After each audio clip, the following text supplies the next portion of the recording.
Hello guys, welcome back from vacation. So yesterday I gave you a worksheet reviewing how we solve an equation that's in a product or factored form.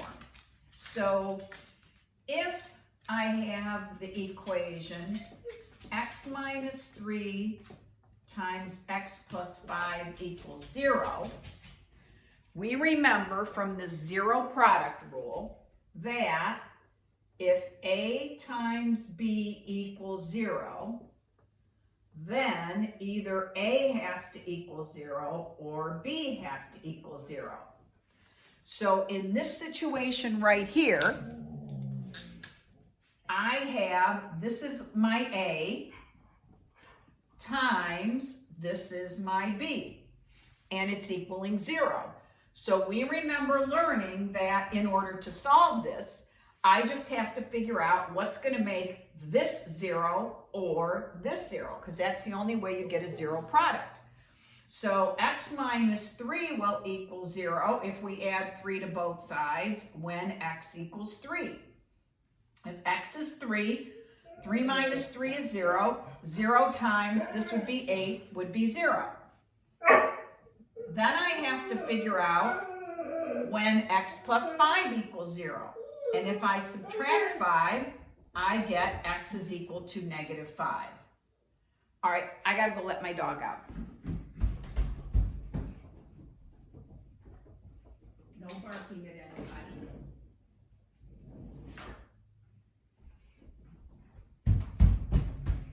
Okay, I'm back. So in this case, x is either 3 or negative 5. So that's what we did the day before we left for vacation. You worked on that. And then we also worked on that. That was your assignment for yesterday, for Monday after Easter break. So now what we have to take a look at is something a little bit, this is leading up to the strategy we're going to work on this week. So now, and I hope you guys, when you're doing these videos, have your notebooks out and you're taking notes so you can refer to them. I mean, you can always rewatch the video, but I think it's easier if you just take notes and you can refer to your notes when you're doing your homework. So let's suppose I have the equation x squared plus 7x plus 10 equals 0. So I would really like you guys right now to put that down on a piece of paper or in your notebook and try to solve that for me. I'm going to give you a minute to try to solve that for me. What do you think you would do? Try to solve that.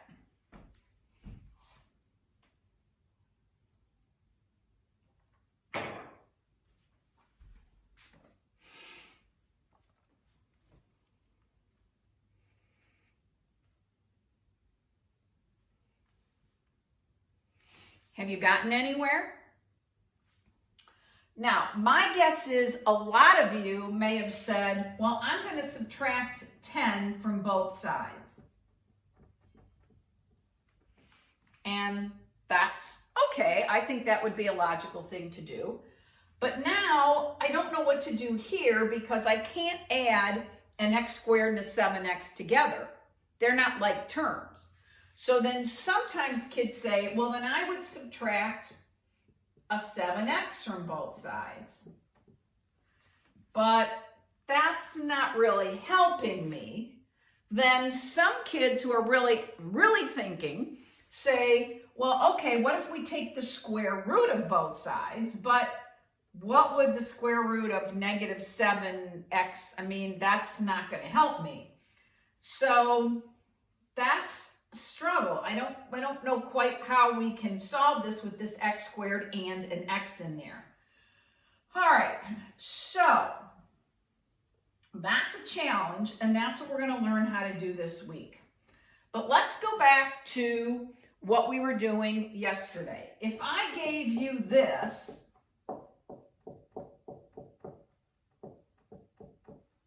could you solve it? Hopefully, every one of you could.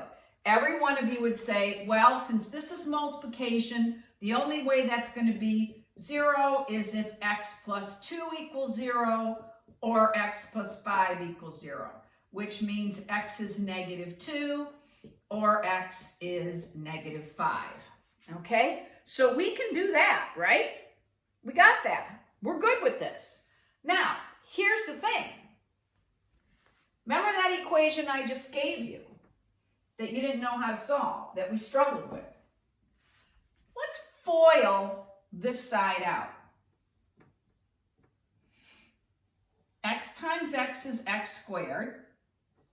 X times 5 is 5x. Then I got to do the 2 times x is 2x, and the 2 times 5 is 10. Now, if I simplify this,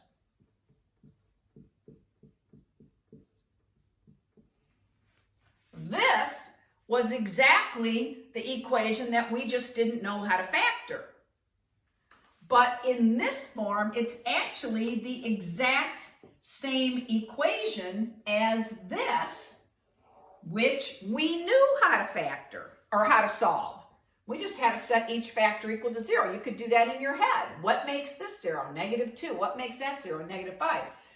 In this form, we couldn't figure out what x was. So our challenge this week and what we're going to learn is how do you take an equation in this form and get it into that form so it's easy to solve. And this is called factoring, okay? So the first thing we want to do is to learn what factoring is. So to factor as a verb means to write as a product of prime factors. So if I told you to factor 12, you learned how to do this in grade school. You would do your old factor tree and say, oh, well, that's 4 times 3, and 4 is 2 times 2, so my answer would be 2 times 2 times 3. You're just breaking it up into multiplication, up to a multiplication problem. So that's what I want to do when I want to now learn how to solve these equations. So this is what factor means, to write as a product of prime factors. All right, so, and I know this is hard because I have to keep erasing because I only have such a small board here. So let's take the equation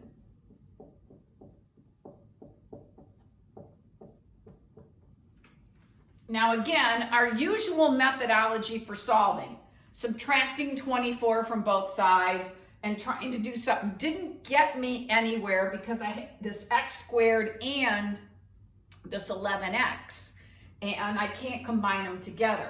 So what I want to do is go from here into this form here and set that equal to 0, and then I can use my zero product rule to solve this. Now, in order to do this, let's review first how we FOIL.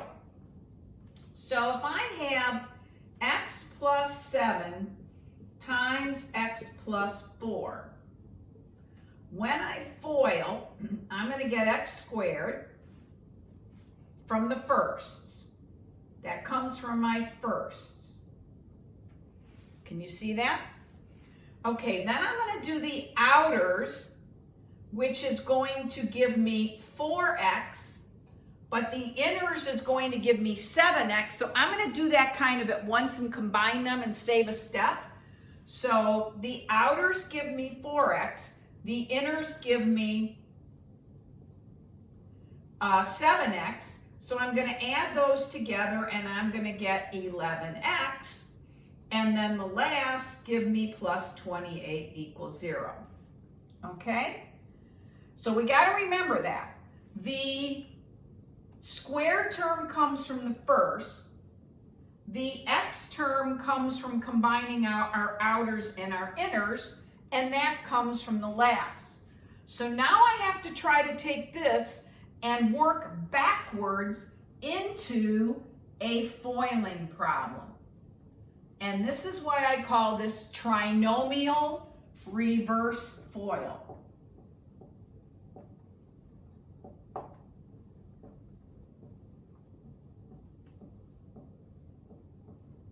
Okay, so we noticed down here when we FOILed, this x squared came from the firsts. So if I want to get an x squared when I multiply my first, does it make sense that I put an x and an x there? Yep, Mrs. A, makes sense. Okay, now here's the tricky part. This 28 down here came from multiplying the last two numbers together. So I have to put a number here and a number here that are going to multiply to give me 24. But here's the thing. I can think of a few pairs of numbers that'll multiply. I can have 1 and 20, 1 times 24, 2 times 12, 4 times 6, 3 times 8. So I have to find the correct pair so that when I combine my inners and my outers, I am going to get 11x. So which pair of factors could I put here that when I add together my outers and my inners would give me 11x? Would it be 24 and 1? No, that'd add up to 25x.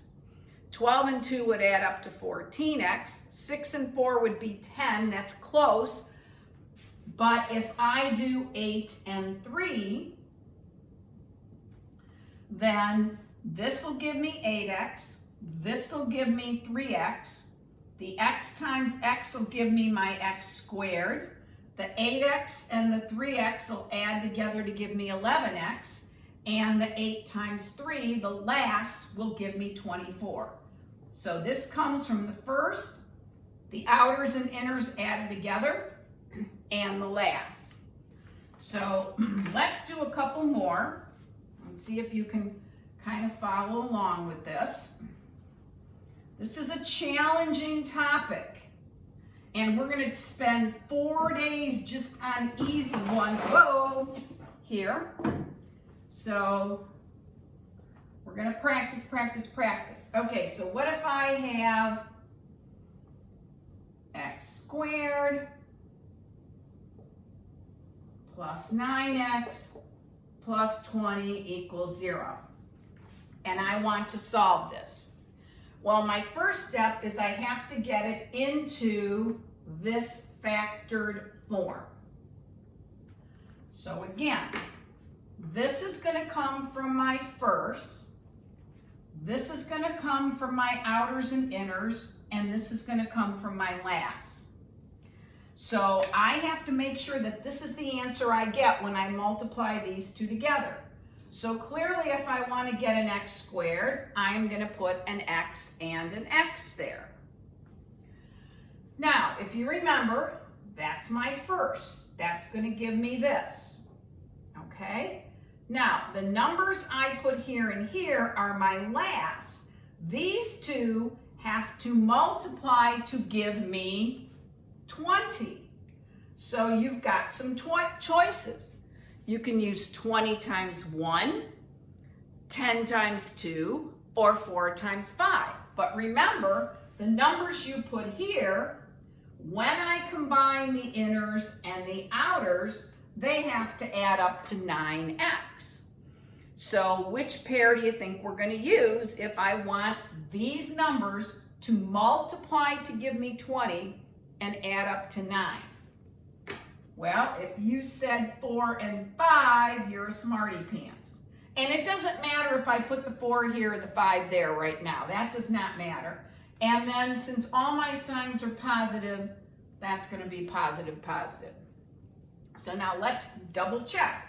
If I FOIL it out, the first give me x squared. The inners gives me 4x.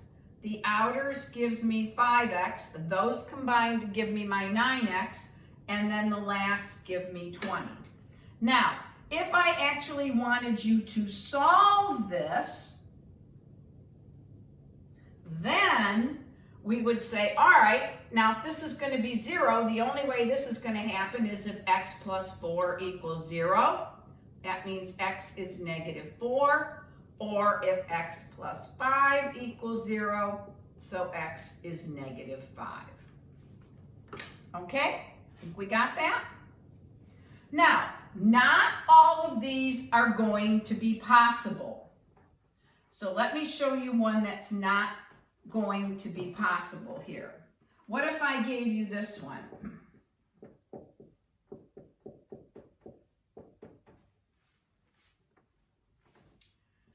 I try to factor this. Remember, this has to come from my first, outers, inners, and last. So I would put an x and an x. Easy. Now remember the numbers, so that's my first, would give me x squared. My last come from multiplying these two numbers together. So what two numbers can multiply to give me 10? Either 10 and 1 or 5 and 2. Now if I put a 10 and 1 there, the inners are going to give me 10x, the outers are going to give me 1x, and that's going to add up to 11x. That's not what I want. I want 6. So if I tried 5 and 2, well, the inners would give me 5x, the outers would give me 2x. That's closer, but that's a 7.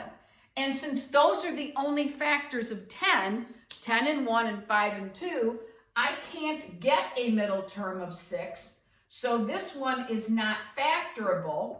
So we say that it is prime. Just like 13 is a prime number because it doesn't have any factors other than 1 and itself. Okay, I'm just going to do one more with you, but I want to show you something a little bit. You're going to come up with some of these on your worksheet tonight. Okay, what do you think we're going to do with this one?